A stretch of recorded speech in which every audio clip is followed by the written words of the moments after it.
Bismillahirrahmanirrahim. Assalamualaikum warahmatullahi wabarakatuh. Alhamdulillah wassalatu wassalamu ala Rasulillah wa ala alihi wa sahbihi wa mawala amma ba'du. Subhanaka la ilma lana illa ma 'allamtana innaka antal alimul hakim.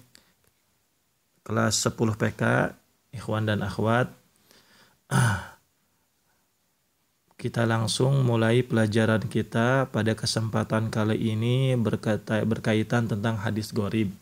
Antum dan antuna sudah membahas, kita semua sudah membahas tentang hadis masyhur dan hadis aziz.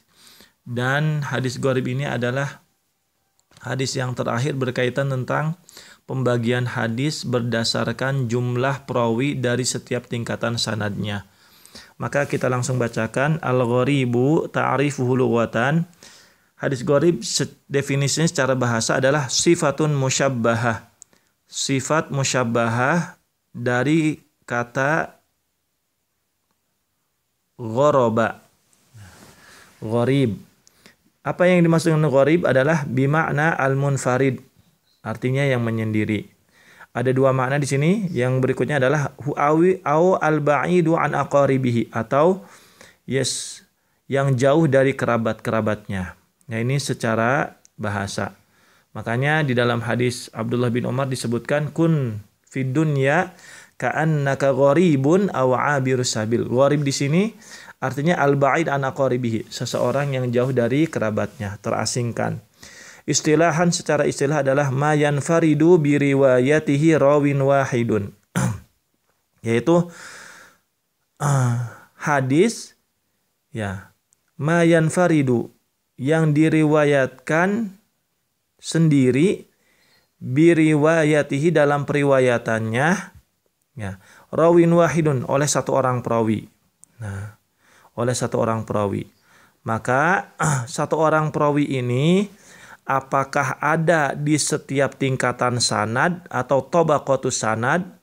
Ya, misalnya sahabatnya yang meriwayatkan hadis cuma sendiri, setelah itu di bawah sahabat tabi'in meriwayatkan hadisnya juga cuma sendiri. Terus juga tabi'un tabi'in meriwayatkan hadis juga cuma sendiri, maka itu disebut dengan gharib. Atau bisa jadi hadis tersebut yang diriwayatkan oleh satu orang perawi ini hanya di tabaqah satu saja, atau dalam artian hanya di satu tingkatan saja.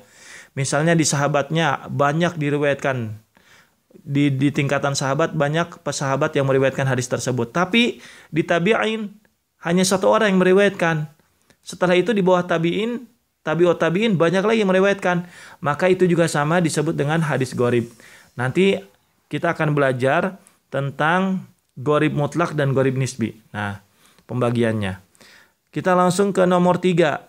Nah, dalam istilah ilmu hadis, hadis gharib juga para ulama memberikan atau menyematkan kepada hadis gharib satu nama yang lain, yaitu al-fardu. Nah, jadi nama lain hadis gharib, al-ismul akhar lil hadisil gharib huwa al-fardu. Nah, makanya disebutkan di sini yutliqu katsirun minal ulama'i, para ulama banyak yang menyematkan alal gharibi, kepada hadis gharib isman akhar, yaitu nama yang lain, yaitu al-fardu.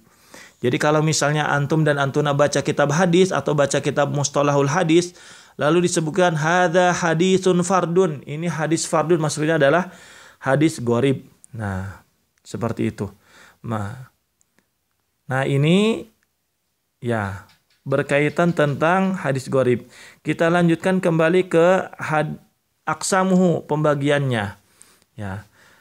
Hadis gharib terbagi menjadi dua. Yang pertama al-gharibul mutlak, yang kedua adalah al-gharibun nisbi. Al-gharibul mutlak atau disebut dengan al-fardul mutlak, al-gharibun nisbi disebut dengan al-fardul nisbi. Definisinya, huwa makanatil gharabatu fi asli sanadihi, yaitu al-gharabah di sini artinya sendirinya perawi, yaitu sendirinya perawi fi asli sanadihi, berasal dari asal sanadnya, yaitu sahabat Nabi sallallahu alaihi wasallam.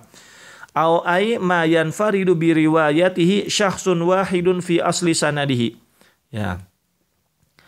Atau diriwayatkan sendiri oleh satu orang fi asli sanadhi, di asal sanadnya. Nah, asal sanadnya itu adalah sahabat. Ya, sahabat.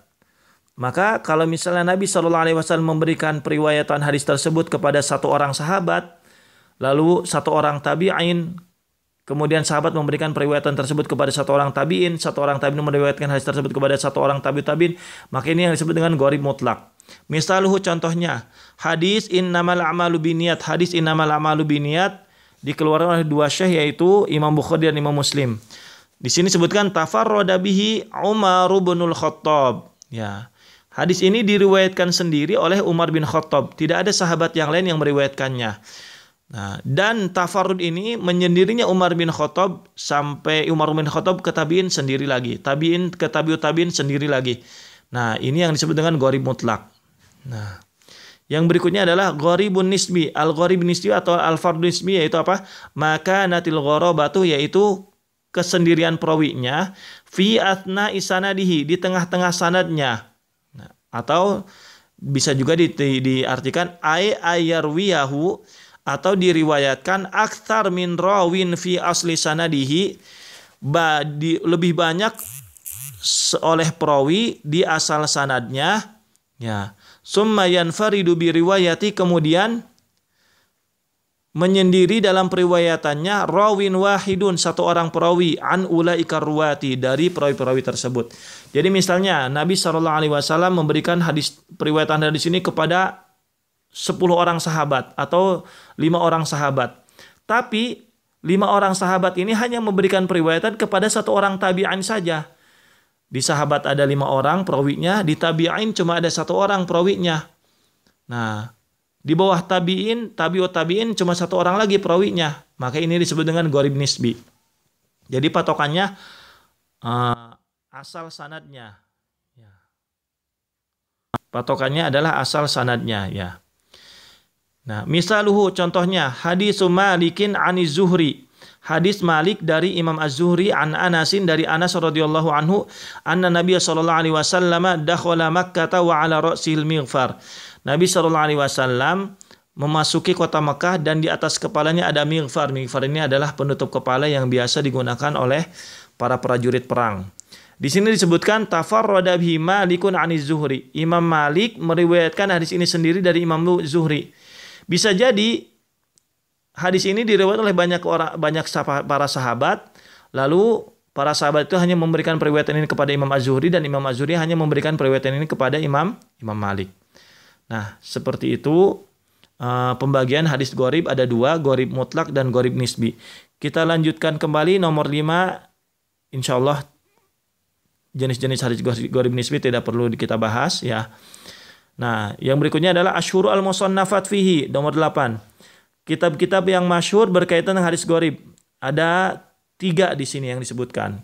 1, Ghoraibu Malik, hadis-hadis gharib yang diriwayatkan oleh Imam Malik, karya Imam Ad-Daraqutni. Terus yang berikutnya Al-Afrad. Nah, ini nama lain dari kata hadis gharib, yang diriwayatkan oleh Ad-Daraqutni, ya.